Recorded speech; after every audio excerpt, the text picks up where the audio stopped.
Doctors of Reddit, what's the most incorrect patient self-diagnosis you've seen? Late to this, but my friend has an incredibly tough, alcoholic grandma. She ignored a stroke because she thought it was a hangover. Dang, that grandma must have had some rough hangovers. Saw a patient last night who had been having episodes of wind for 6 months and had come in because of a particularly bad bout. Massive heart attack with crescendo angina over the preceding year. Not that uncommon a misdiagnosis, but kind of takes you aback when you see it. Fart attack.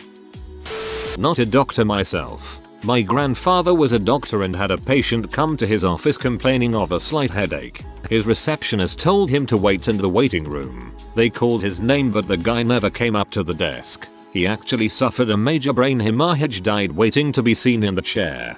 Dang, that sucks. So close to help yet so far away. Man who rode his bike as sole method of transportation came in for chronic knee and leg pain. He had metastatic prostate cancer with bone lesions all over. Came in for my legs hurt, left with hospice referral. As a paramedic, I responded to a dispatch for a sick person. When we arrived, this old guy was clearly having a stroke. He said I just ate some bad fish or something before taking a 3-hour nap. Luckily, his wife finally decided to call 911. That would have made a funny tombstone though. I just had some bad fish or something. I personally knew a guy who was diagnosed with lung cancer in college at the age of 22. He was so young and lived a clean life, so it was confusing to everyone, even the doctors. They progressed very quickly with the treatment, and he was scheduled to start chemo. He was doing some sort of pre-diagnostic meeting, and an intern was involved. The intern started asking some very different questions, and he eventually asks the patient if he had been in Kansas recently. It turned out he had, in fact, spent the previous summer working in Kansas. This was a few weeks after. It turned out the intern had been writing a paper specifically about localized diseases, and there was this disease in Kansas that he had focused on. It had something to do with hay, but it wasn't hay fever. The intern was basically telling the doctor to humor him and run this one specific test. The doctor agrees, and the test comes back with results that show the intern was onto something. The patient went in for chemo treatments with a grim outlook, and he left with 10 pills he had to take over the next 5 days. 1 week later, he was completely fine. For what it's worth, this was in the year 2001. Not a doctor, but a psych first responder. Patient self-diagnosed as dead. EMTs didn't believe him. He was quite insistent though, and wanted an ambulance ride because he thought a dead person ought to have one. The EMTs argued with him, stating that he was both standing and talking. He countered that he was in heck. In fact, he was just pretty high with a bad drug combination. I had a fun hour with him while he came down. As a medic, I had a soldier run up to me and demand to see the PA. When I asked why, he said his girlfriend has BV and now he's sure he does too. I assured him that he most certainly did not have bacterial vaginosis. I'm not a doctor, but I am a medical professional at a hospital. Patient came in stating that he had blood in his stool for almost a year and was convinced that it was just because of hemorrhoids. He only came in when he started to get abdominal pains. Turned out to be colorectal cancer. Moral of the story is, if you have blood in your stool, especially dark colored, don't ignore it. I have had an unbelievable amount of patients who think they have Stevens-Johnson syndrome.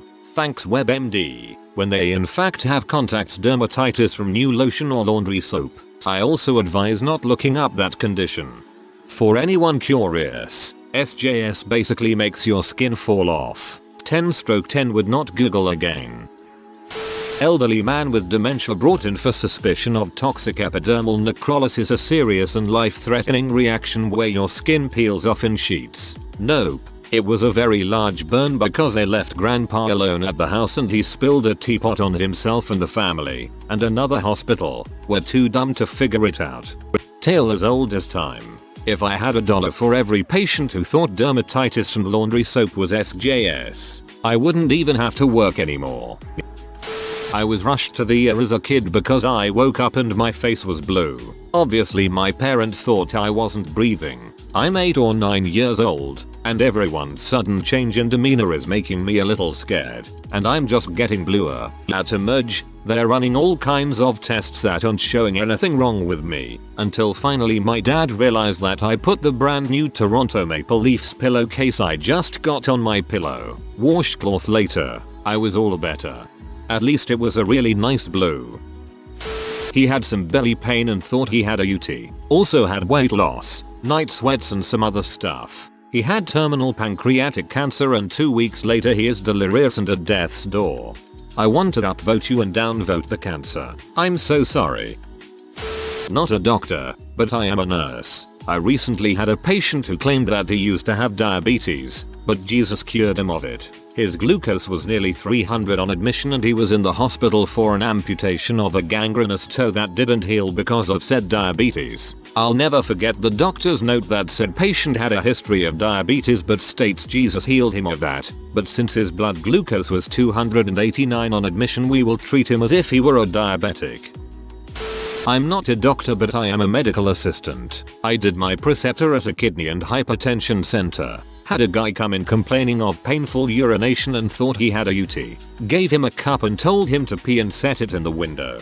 The lab took the cup and immediately brought him back to a room. Which was strange BC, this place stayed packed and it was all first come first served kind of thing. Well, this guy went back BC, there was blood in his urine. A lot of it. This guy was beyond 300 pounds BTW. Just massive and extremely tall. Doctors got him in the room and stayed for maybe 15 minutes before we had him transferred to the ER. Apparently, he had a fractured penis and had no idea. The nurse above me said they lifted his gut and his entire groin was purple and black and his penis was at a weird, swollen angle. She said she'd never forget it for the rest of her life. The guy never did tell us what happened or anything. He acted just as surprised as everyone else. TLDR, UT turned out to be a broken dong. I would say after a couple years working in an emergency room before and during medical school that by far the most common egregious self-misdiagnoses involve pregnancy. Tons of sexually active patients coming and complaining of morning sickness and gaining weight, and just sure they have some sort of GI issue or infectious disease. When it comes around to asking questions, oh yeah, come to think about it I haven't had my period in 3, 4, 5 months. That's not to mention the people coming in fully in labor and delivering in the ED. Truly shocked that they were pregnant at all. Now I understand people can have irregular periods and there are many cases where the patient is reasonable in not guessing what's going on. But there is a large group of patients who missed a lot of obvious hints. Denial ain't just a river in Egypt, I guess. And I do have empathy for patients in situations where they really don't want to be pregnant and so perhaps are subconsciously blocking it out of their mind. But a medical mystery it is not. Not a doctor but is somewhat related. This one night I started getting some excruciating cramps that were so bad I had to wake my mom. She asked me where the pain was and I pointed out the right side of my stomach and instantly she tells me to get in the car and we go to the ER. She thought I had appendicitis. We get there. I'm hooked up to morphine and they get an x-ray. I didn't have appendicitis. I just had to crap real bad. Opposite here. Woke up and asked my mom to go to the ER for stomach pain I'd been having for hours. She said no, it's rude to go to the ER with a tummy ache. We finally went in the morning. I would have done the told you so dance if my appendix wasn't killing me at the moment the doctor announced my disclaimer. No two people, a good friend and my sister's fiance, who complained of backaches, like they pulled a muscle. Pancreatic cancer, went from pain to them passing away in less than 90 days. This thread is giving me paranoia. I once thought I had a perforated colon because my poop was bright red. I spent an hour on the toilet in pain googling symptoms and then I remembered I got high the night before and crushed a bag of flaming hot Cheetos. You swear you're crapping out your intestinal lining, then realize it matches your fingers.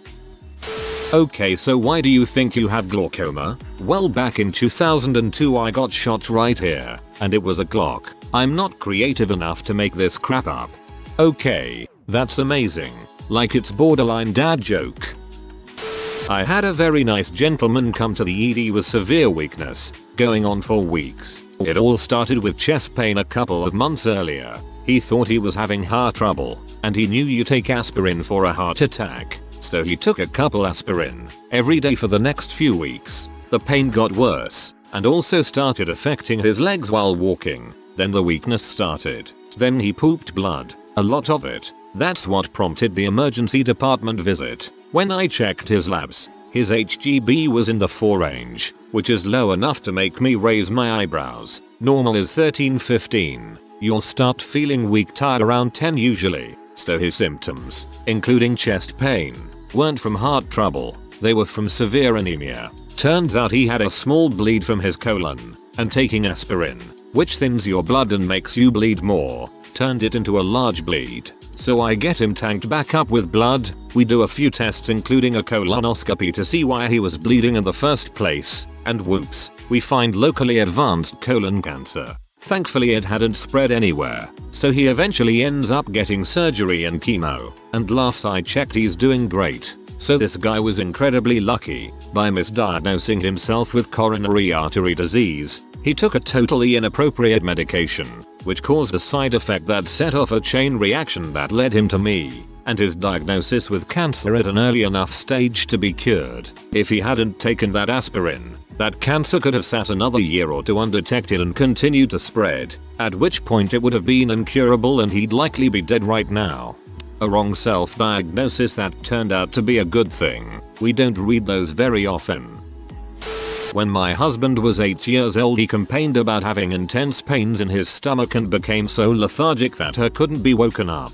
His doctor said there was nothing wrong and that he had growing pains for 2 years. It turns out his gallbladder had stopped working and would only function correctly a few days out of the month. After the doctor refused him a referral to another doctor for a second opinion, his mom took him to the emergency room and within 15 minutes he was going into surgery to have his gallbladder removed. To top it off, they jam-packed him with so many pain meds that he became so constipated and he couldn't use the bathroom for 2 weeks. He complained about his stomach hurting again and the nurses never once asked him when his last BM was, claiming that they forgot. He had to receive an additional surgery term that week in which he had 15 pounds of fecal matter removed from him. Talk about a crappy time. I forgot to pay the hospital bill.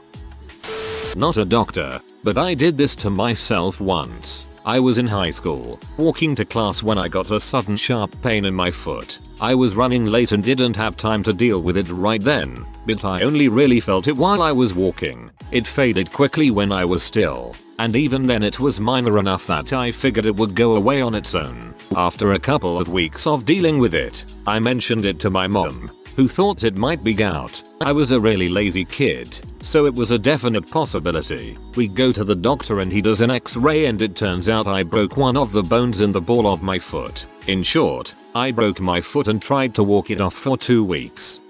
Pediatrician here. A lot of parents come in thinking their child has cancer because they won't eat anything. Actually, they just don't like vegetables and are eating themselves to obesity with the crap you substituted with. Or the parents never learned how to properly cook vegetables and make them not taste like plain butt. I didn't like most vegetables until my sophomore year of high school because that was when I learned how to cook them myself and actually use, gasp, spices and crap. Physician assistant that works in the emergency department here had a woman, around 45 years old, come in with her mother for a complaint of a spider bite to her back. It was actually an abscess. No big deal. That's pretty common. People think abscesses are spider bites all the time. I incised and drained it and sent her home on antibiotics. Pretty standard procedure. I told her to come back in 2 days for a recheck. When she came back it was looking better. She and her mother thought it was something serious because it still wasn't all the way gone yet, but it was healing well and there wasn't much to do. She and her mother came back again another 2 days later and told me it was definitely gangrene. I tried to reassure them, but they both kept arguing with me that I didn't know what I was talking about. It was obviously a healing abscess and was looking a lot better. Looked nothing like gangrene, which they had googled. Had to get 2 of my colleagues to come in the room to reassure them, but they still didn't believe us. Think they ended up going to another hospital. TLDR, woman came to the ER 3 times for an abscess she thought was gangrene. Not a doctor, I was the patient. Got incredibly drunk one night and decided to finish off the night with an amazing Taco Bell feast. Woke up the next morning with an incredibly bad stomachache. This continued for about 3 days and I was constipated the whole time. My roommates, all pre-med or nursing, thought it was just the Taco Bell causing some issues, but on about day 4 I couldn't take it anymore and had one of them drive me to the hospital. He continued to call me a B and said they are just going to tell me to take laxatives. While at the hospital they noticed my appendix was incredibly swollen and about to burst and was rushed into surgery. On my way to surgery a doctor came running and screaming to stop, and he showed the x-ray to the surgeon and they decided it wasn't the appendix that was the problem but my intestine. Somehow my colon folded into itself like a sock and causes incredible swelling and build-up. Ended up going on antibiotics and morphine for a couple of days and got to miss all my exams. Other than anatomy, the dickhead made me take a longer, more difficult, and extended response-only exam. I have no idea how this happened and the doctors tried explaining the possibilities, but I was too fricked up on morphine to understand. I remember them asking me if I recently went to Haiti or the doctor. About 3 years later I started to have similar pain and went to the doctor immediately, and this time they just took my appendix out. TLDR. Thought I was constipated from Taco Bell. Doctor said my appendix was about to burst. Then another doctor stopped me from going into surgery and said my intestines folded into each other. That sounds incredibly painful. Missing exams is just a cherry on top. I may have told this one before. Morbidly obese lady terrified she had a lump in her breast. Demanded to be examined immediately. Rib. Schizophrenic guy thought his lungs were rotting, but it was okay because he'd just get a new torso from NASA. He's not even American. I don't know why NASA would give him said non-existent torso. Also, I'm not really sure what sort of official organization would give out torsos, but I'm not convinced a space agency would have been my first choice if asked. Psychologist here. Saw a leathery woman who drank 3 pots of coffee a day to cure her anxiety. Wish all problems were this easy to fix. My grandpa was drinking 6 pots of coffee a day in his late 40s and started having heart problems. It was skipping and he felt weird. Eventually the doctor got him to cut down to 1-2 pots a day. Mother brought in her 3rd child. Kid's listless, pale, muscle tone is poor. Mother claims kid has MS. So doing my checks asking about food and home environment. Mother tells, oh little kid is lactose intolerant so we only use almond milk. Run a panel. Not only is the poor little 2-year-old not lactose tolerant dumb, but mother has been starving his poor brain of nutrients by feeding him only vegetables, but no protein or protein based items like legumes. Kid is developmental delayed because she saw an internet article on it. Ended up calling CPS on the B and having all of her 3 children removed. Had a daughter with bulimia. It was horrifying. Still pisses me off when I think it about. Good on you for calling CPS. I'm not a doctor, but when I went to see a physician a year back for my shaking problem, I have severely shaking hands. I was told that it was a short-term problem that would likely go away in my late 20s. I told him I was on medication, and he dismissed it as an unrelated issue. Recently, I went to a different doctor. He assessed my symptoms: jolting limbs, twitchy face, shaking hands, locking jaw, etc. Turns out I have tardive dyskinesia, which is a very rare side effect of one of the medications I was on. It is irreversible after age 25. If I had listened to the first doctor, I would have permanent brain damage as young as 25 years old. Not a doctor, but I went to the hospital about 5 weeks ago with what I thought was testicular torsion.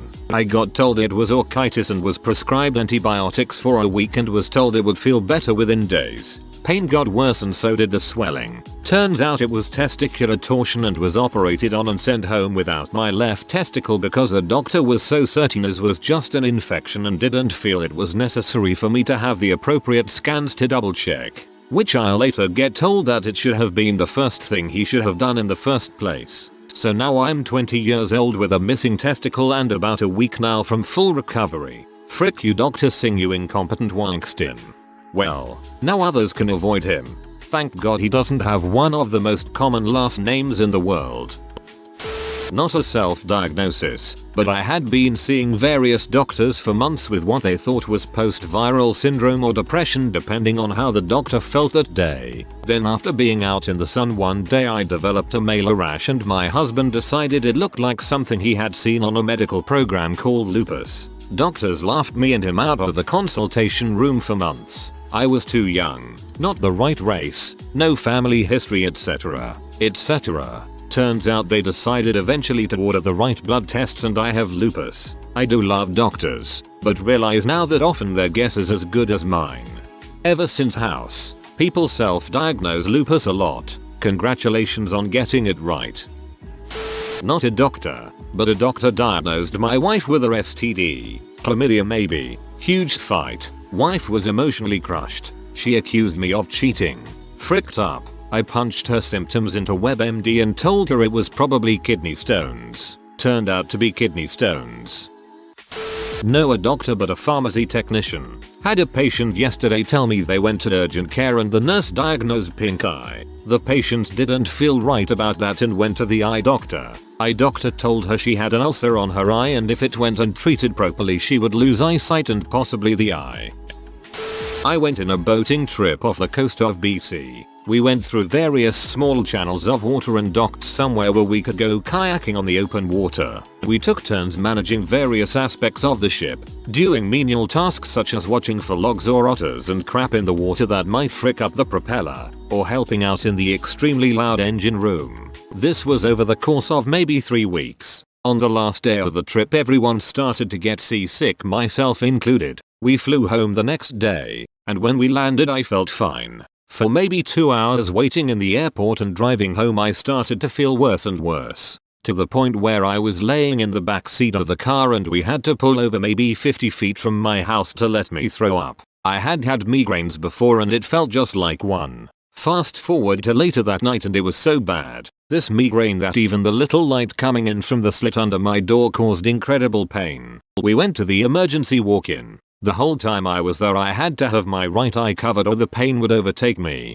They prescribed something. I can't remember which, but it had no effect at all. The next day the pain was still there. So bad during the day that I actually tried to claw my eye out whilst trying frantically to get a hold of my parents to take me to hospital. Once they finally took me to hospital they admitted me and took me in for a CAT scan. They found that I was suffering from sinusitis. This sinusitis had led to pressure on my optical nerve, which in turn caused a blood clot to form. I was in hospital for 2 months, under strict quarantine whilst the doctors pumped me full of blood thinners and an antibiotic concoction that they made that killed all my white blood cells. When released, they had me outfitted with a pump that pumped medicine through my arm and directly into my heart through a vein. I don't think anyone could have caught that diagnosis from light sensitivity and a headache, but I'm awfully glad I went to hospital, and that the children's in that city is one of if not the best in the world. The trip itself cost about $8,000, and the treatment probably far more. Thank God I live in Canada. I fell rock climbing directly on my knee, immediately went to the emergency room. I knew it was bad, where they took an x-ray and told me I dislocated my knee and that I might have a small fracture, but it didn't look like a big deal, and to go to an orthopedic in the next week or so. No prescription. They suggest I take Tylenol for pain. I went to an OS later that week who immediately put me on painkillers and got me in for a MRI the next morning. Went back the next day and I had a very seriously broken tibial plateau, basically where shin meets the knee. Completely torn my ACL, PCL, LCL and meniscus. He rescheduled a surgery to get me in ASAP to place my knee with a plate and 8 screws. Had another surgery 6 months later to fix everything else. My medical moral of the story is generally if something feels really wrong, something is probably really wrong. If you are new to the channel, you can subscribe. I publish new videos every day. Until then, check another video.